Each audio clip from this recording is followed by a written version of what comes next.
I used to have a wired keyboard, but I one day just decided that I wanted a wireless keyboard.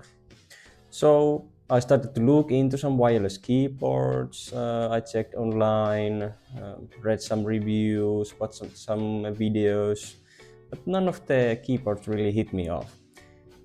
Until one day I found this Logitech G915 wireless keyboard. It uses Logitech's Lightspeed technology, meaning you get almost non-existent latency while using this keyboard. You can connect the keyboard to your computer via Bluetooth or the Lightspeed dongle that I personally like to use. One of the reasons why I use this is because my computer doesn't have Bluetooth. It's super easy.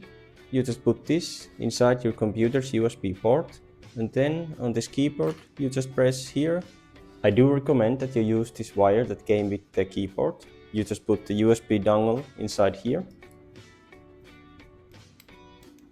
and then this side you will put inside your computer's USB port, so you can get this USB dongle as close to the keyboard as possible.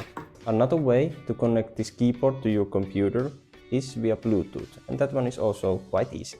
You just press this button here for 3 seconds, go to settings on your computer, and there you search Bluetooth and press on this. From here you just add the keyboard and you're done. This keyboard has low profile mechanical switches, and when you buy it from online you can choose between tactile or clicky model. What I have here is the clicky model. I personally love how the clicky model sounds, but my fiance hates how it sounds. So I usually try to avoid using it while she's home. The RGB lights on this keyboard are, in my opinion, perfect. They are not too overwhelming, as you can see. You can change the lights to different modes and colors. You can also choose what happens when you press down on a button. With this button you can control the lighting of this keyboard. Just by pressing it you can adjust the brightness. But if you hold it and press on any of these keys, you can change how the light behaves.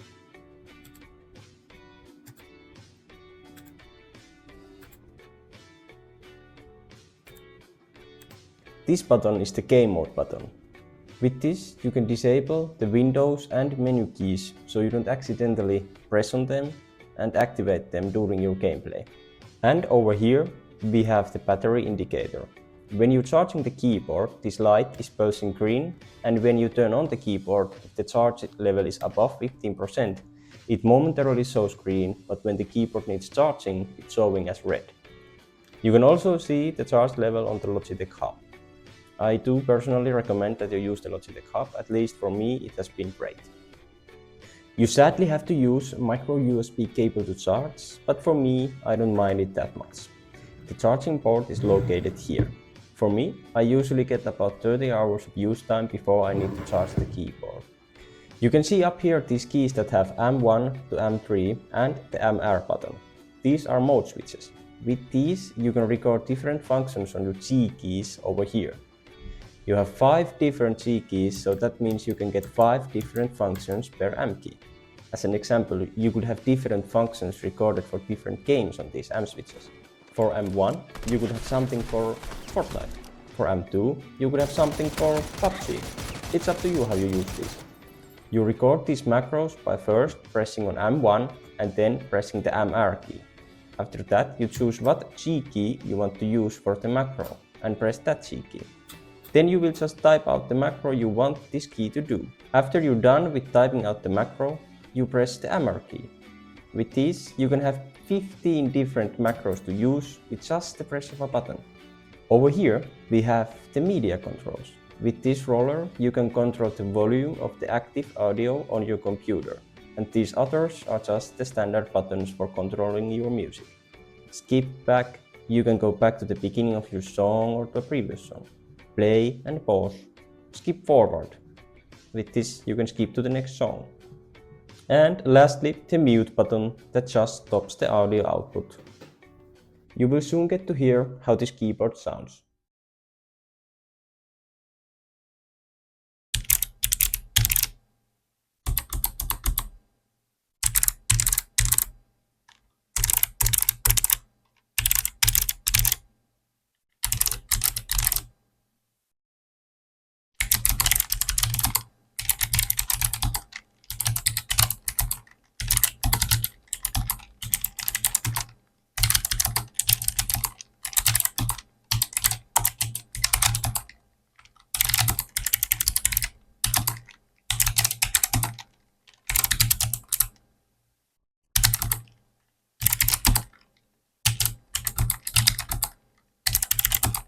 Overall, this keyboard is great, even though it is a little bit on the pricey side, but I have noticed that these do go on sale quite often.